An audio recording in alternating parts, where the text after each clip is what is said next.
Somebody once told me an explanation was gonna roll me. I'm not the sharpest tool in the shed. And I was looking kinda clueless as my shoulders shrugged and my hands made out an indeterminate shape. Well, the ideas start coming and they don't stop coming. Fed to the rules and I hit the ground running. Did not make sense, not live for fun. Your brain gets smart, but your head gets dumb. So much do, so much see. So what's wrong with taking the back streets? I'll never shine if I don't glow. I'll never know if I don't go. Hey now, I'm an all-star. Get my game on, go play. Hey now, I'm a rock star. Get the show on and get paid, and all that glitters is gold. Only shooting stars break the mold. It's a cool idea. They say it gets colder. Wait till you bundle up now. Wait till you get older. You bundle up now. Wait till you get older. The internet men and big differ judged by the holes in the satellite picture. The ice we're skating is getting pretty thin. Water's getting warm, so you might as well swim. My idea's on fire. How about yours? It's the way I like it. I'll never get bored. Hey now, I'm an all-star. Get my game on, go play. Hey now, I'm a rock star. Get the show on and get paid. All of that glitters is gold. Only shooting stars break the mold. Mold, go for the mold. No, no, no, no, no, no, no. Go for the mold. Somebody once asked that I spare some advice for knowledge. I needed to get myself away from this idea. I said, yep, what a concept. I could use a little knowledge myself, and we could all use a little advice. Well, the ideas start coming, they don't stop coming. Fed to the rules, and I hit the ground running. Makes sense not live for fun. Your brain gets smart, but your head gets numb. So much do, so much see. So what's wrong with taking the back streets? Shine if I don't glow. I won't know if I don't go. 'Cause hey now, I'm an all-star. Get my game on, go play. Hey now, I'm a rock star. Get show on and get paid. And all that glitters is gold. And shooting stars break the mold. And anyway, that is it. Conclusion is the Shrek soundtrack is genius. There, I said it. So anyway, with that out of the way, I just want to do a big explanation as to why the Shrek soundtrack is genius. So, and you might be thinking, oh, you were singing All Star, you were making a parody, and you're trying to make it all about Shrek. While it is a Shrek video, this is an explanation. I'm probably going to give you some knowledge and spare some advice, give you some advice and knowledge, and we could all use a little advice and knowledge to get ourselves away from this idea. And what makes the Shrek soundtrack genius is that, well, it may have used a lot of popular music at the time and just used so much pop music, but there's been times movies have used pop music before, like jukebox musicals, that use songs of the time, like Mamma Mia, how it used songs of ABBA. But Shrek, when it came to pop music, it served some kind of purpose. And no matter how many times you hear Smash Mouth, no matter how many times you hear All Star, no matter how many times you hear parodies of it, you'll automatically think of Shrek. And I think of Shrek. I think of All Star. Even if I'm not the sharpest tool in the shed. Ed didn't acknowledge that the explanation was going to roll me and not being the sharpest tool in the shed.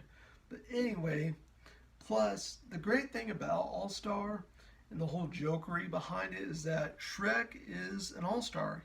He feels like an all star. He is an all star in his own right, in his own mind. He's content as an all star. He doesn't sing a song, he lets the song do the talking for him. And also, by extension, the rest of the Shrek series has had an amazing soundtrack. And also, we get either, I don't know if it was Rufus Wainwright, Leonard Cohen, who sang that Hallelujah song that was sang when everybody was sad. There was also the time when Shrek was restless in bed, a song titled I Need Some Sleep, The title that was played as Shrek was in bed restless. Also, there's the song Funky Town played whenever Shrek, Donkey, and Fiona went to Far, Far Away because it was unfamiliar to them. There was that. Then there was Changes being played as Shrek and Donkey, you guessed it, changed.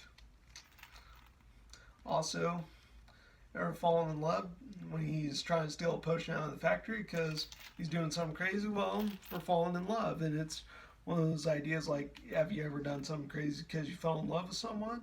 Well, that's what he's doing. And that's why that song was genius. Next to whenever Fairy Godmother sang Holding Out for a Hero, and that was one of the best moments in the Shrek franchise and the whole Shrek trilogy. And that is right, trilogy.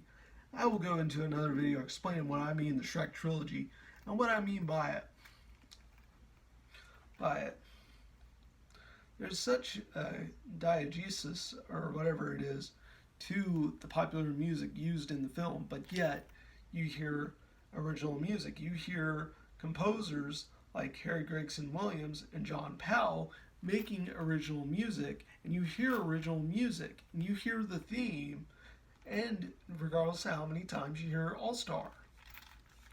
And you always hear it whenever Shrek was rescuing Fiona from the castle, and you also saw it as the build up to their relationship.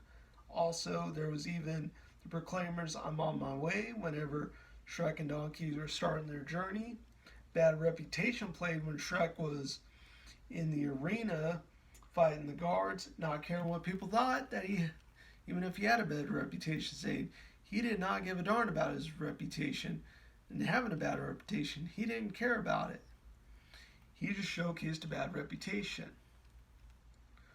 And it was really great, and it was very genius. And he didn't sing a song. It wasn't like an I Want song or I Don't Care song. It wasn't any kind of song. The song did the talking. That's what makes the Shrek soundtrack so great. That's why I like the Shrek soundtrack. That's what makes it so awesome. There is such a genius to it that there was, granted, film scores use popular music, but in Shrek, it served a purpose. Other movies, not so much. But you look at the whole idea, and even by the extension of the series, so many songs were played. And even Accidentally in Love played, and it was a summary of the first film.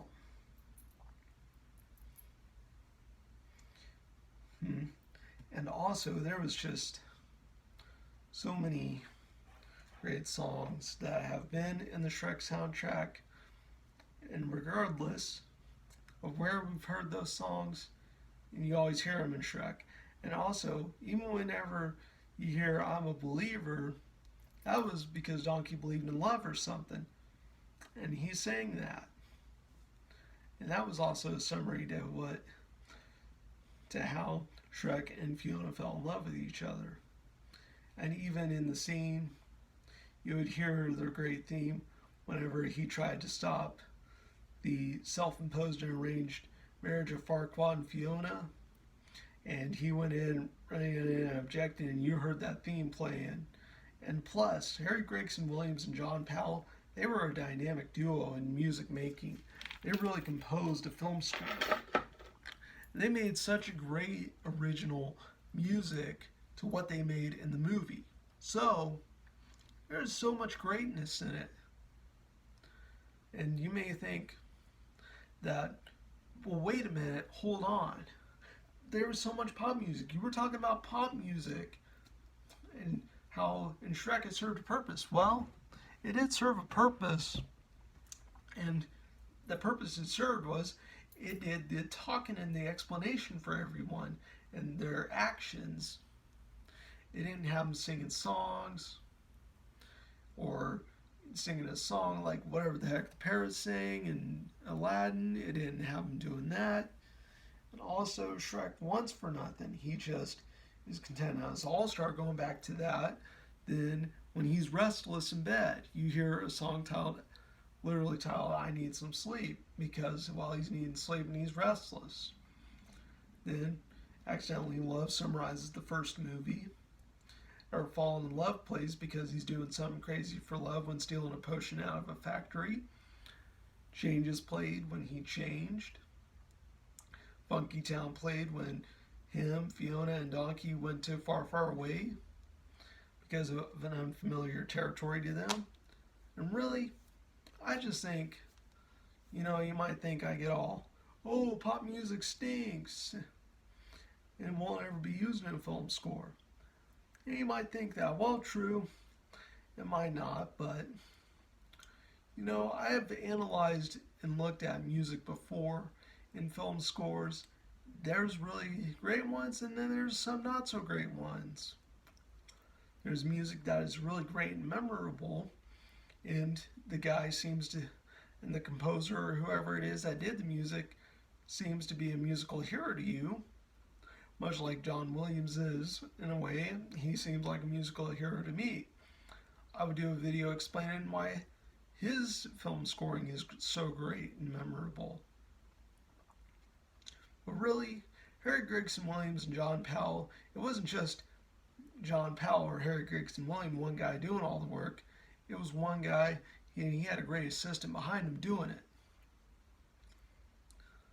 And you would even hear the original film score throughout the series of the film.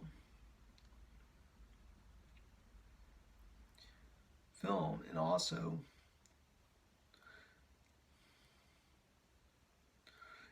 throughout the film, and you always heard that, and excuse me, whew, I burped. But anyway, what you would hear in a lot of it is just so amazing. It really tells and explains everything without song being sung by a character or character having to talking about what they're doing. The song does it.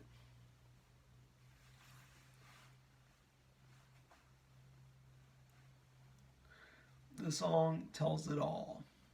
And also you look at Donkey, even though he kind of sings, he does sing a few songs, but he sings the songs rather than talking out sentences. He's singing some kind of popular song to explain everything. And he's really a musical character, and he expresses his emotions how he knows best, through singing popular songs. And he's really good at it. Well, you hear the real songs being played by the real musicians, and they have their songs explaining everything that's going on in the scene. And you pay attention to what happened, and you look at what happened, and you look at the song, and you look at what's happening. You can tell the song is explaining what's happening, and you can tell what's happening as you hear the song. That is what is so cool. I think cool beans, a song explaining what is happening. If you paid attention to the song, you pay attention to what happened, you're hearing the song, you listen to the song, and the song explains what's happening before you. That's just so amazing. All of it goes to show, that there are film scores. They may have music as genius as Shrek, but other times they can't hold a candle to the genius of Shrek.